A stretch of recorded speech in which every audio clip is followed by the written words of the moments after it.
All right, today we're going to be talking about things that are on campus, areas that we wanted to highlight. I'm joined with two of our current students. I'm Joseph Garoni, I'm Assistant Dean of Admission. The spot that I'm in today is my office and the Office of Undergraduate Admissions. We have two of our students, like I mentioned. Josh, you want to start introducing yourself? Sure. Hi guys, my name is Josh. I'm a psychology major and a television minor. I'm from Valley Stream, New York. Besides being a Pride Guide, I'm part of SGA. I'm on the J panel. I'm part of Commuter Students Association, Hofstra's Filmmakers Club, and Pride Pack, which is a club that organizes sports events. All right, so you're a commuter on campus. Yeah. All right, very cool. And Izzy, we would like to learn a little bit more about you. Hi, I'm Izzy. I'm a senior double major in graphic design and history with a minor in Italian studies. I'm originally from Dover, Delaware. A few things I do on campus: I'm the president of Form Gallery, which is our student-run art gallery. I'm the PR chair for Give Kindness. I'm an honors college mentor. I'm also a PRISM mentor, which is our LGBTQ plus mentorship program, and I'm the volunteer training chair for the Pride Guides. All right, so both of you have no shortage of things to do on campus, it seems, whether you live on campus or commute. So let's go ahead and dive right in. Izzy, where are you? What made you choose this spot that you're in today to kind of highlight? So I'm currently in Alliance, which is one of our tower-style dorms here on campus. I lived in a tower-style dorm the whole time that I've been on campus. So for me, it really is like the space that I associate with Hofstra. It's the nice thing about the dorms is that's how they split you up for welcome week. So the groups are all kind of based on like where you're living on campus. And so my first friends on campus were the people living on the same like floor as me.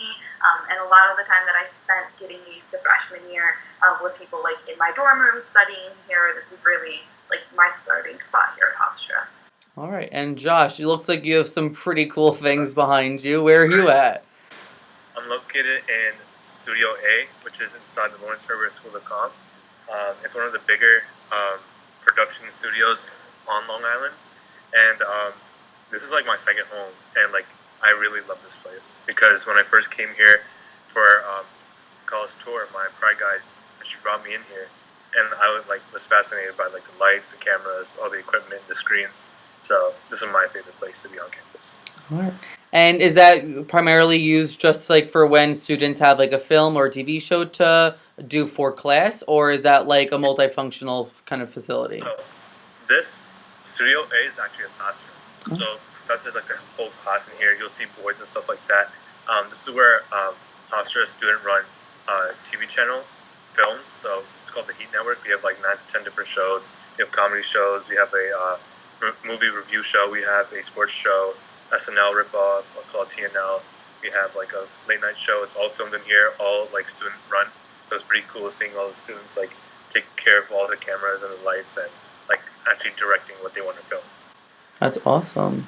And so I could imagine in your room, Izzy, you probably have some memories that kind of have taken place throughout your time living in the residence halls. Do you have like any memory that really kind of stands out, or is the one that shines brightest in your myriad of memories? Yeah, so my sophomore year, my dorm room was kind of in the middle of Vanderpool Hall, which is our honors college dorm on campus, and so all of my friends were also in that building, so we kind of hung out a lot in my room. And my roommate and I would set up different things like in the room and on the doors for different holidays.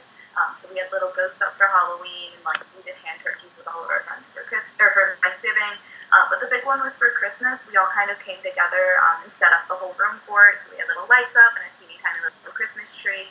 We all made like presents to put up on the door. I had like a Beach Boys Christmas record, so we put that on and played that in the background, and it was just very like holiday. And it was our last like big get together before winter break, so it was fun just kind of setting up the dorm like that.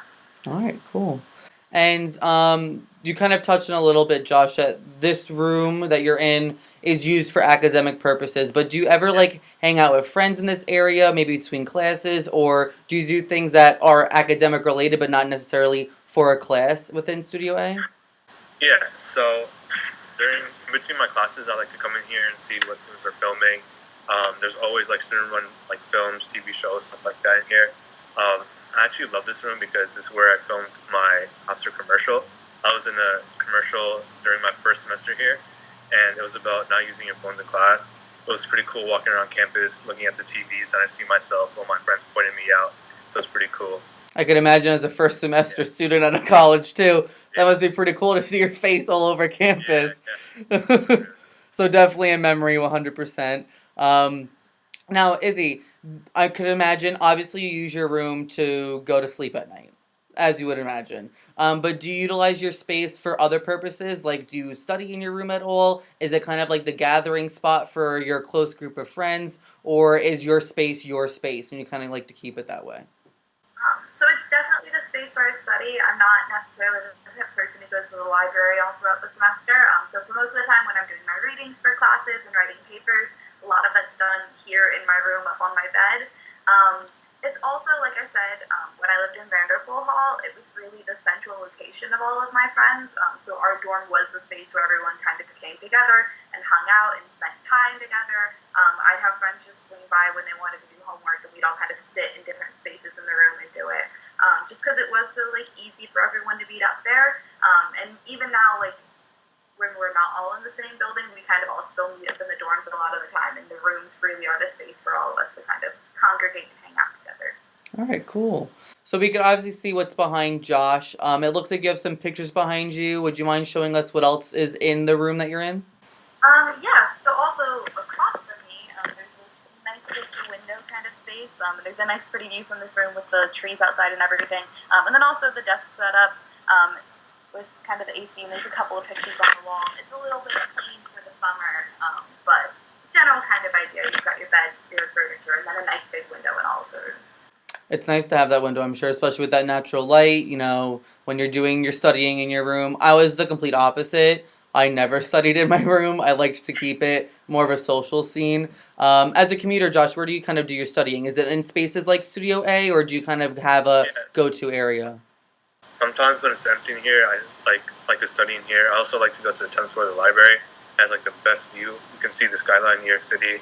Sometimes I like to go to the Pride Den. Sometimes I like to go to the business building based on like where my classmates are, what I'm feeling. All right, cool. And I want to have another question. You kind of obviously showed us your favorite spots on campus, but using your experiences being here for a while and being here for a little over a year, Josh, um, do you feel like there's any underrated spots on campus that people kind of just overlook and it's like, why are you overlooking this spot? Like it's such a hidden gem. So a lot of the departments have their own kind of lounge spaces, and some of them are pretty like big. Like there's a lot of majors that like to use it. But there's one for the languages on campus. So if you're in any of the language programs here, you can kind of use that lounge space. It's got nice like leather chairs in there. There's always free books being given out.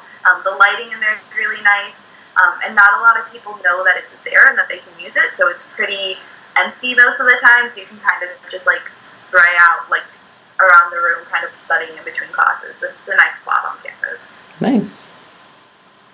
For me, I would say the whole brand new business building. It just opened up, so not a lot of students have explored the building. The whole building is nice and like renovated. On the first floor, there's a makerspace and like the idea hub, and it's really cool to see like all the technology and all the clubs meet. And on the top floor, there's actually like a private study area where you can see the lacrosse stadium. So while you're studying, you can like look to your right and you'll see the full like lacrosse game going on. So it's a great view and it's really like relaxing up there. And a nice way to kind of hit two things at once. And you're not Yeah. even a business student and you go into the Nope. business building. Yes. All right, cool. Going a little bit back to what we see behind you, Josh. That's obviously lighting equipment on a grid. Yeah. Were you able to utilize this equipment at all? Do you have to be a grad student? How early can you really start utilizing the equipment within that room?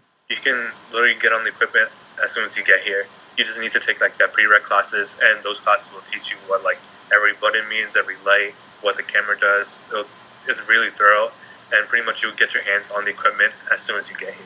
So that's why I chose Hofstra, because I know that other universities you have to wait like 2 years before you can even touch like a camera or something. So All right, and that's a great segue. So thank you, Josh. Izzy, what made you choose Hofstra? So really for me, it was kind of a major thing. So Hofstra has a design program without being an art school. So it meant that I could come here and do. Oh, Looks like we lost No. Izzy for a second. I'm sure that she'll pop up in a minute. But while we wait for Izzy's phone to reboot, I'll kind of go a little bit about why I chose Hofstra. As an alum, I chose Hofstra because I liked the way that faculty interacted with students. It was a very much type of partnership and mentorship type of relationship. It's not just a person talking to you, getting a paycheck, and then that's the ending of the conversations that they have with you. Now, working here, the reason I chose back to come to Hofstra is because I really liked the way that they approach the application process and the admissions process.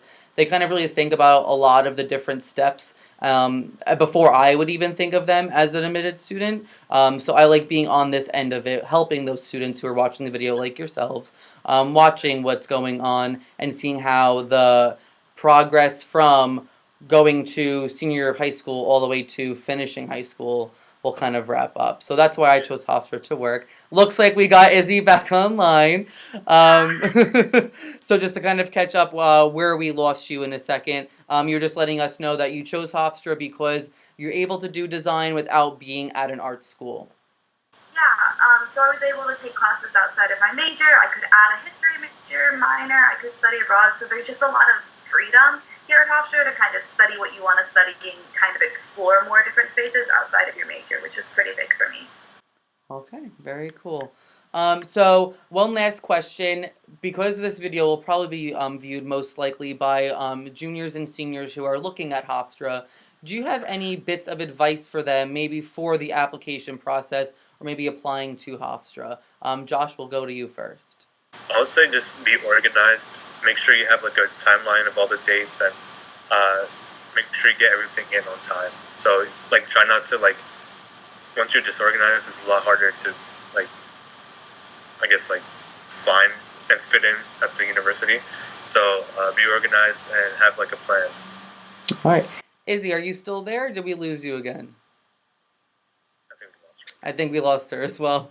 All right, so thank you guys for watching this, though. We appreciate it. We'll thank Izzy as well. For those viewing this, feel free to kind of maybe find your favorite spot on campus. We would love for you to take one of our tours, visit us during the summer, whatever it may be. You can always see our list of tours and events at hofstra.edu/visit. I want to thank you again for viewing this video. Thank you, Josh, for taking part. Thank you, Izzy, as well. And we'll be chatting soon.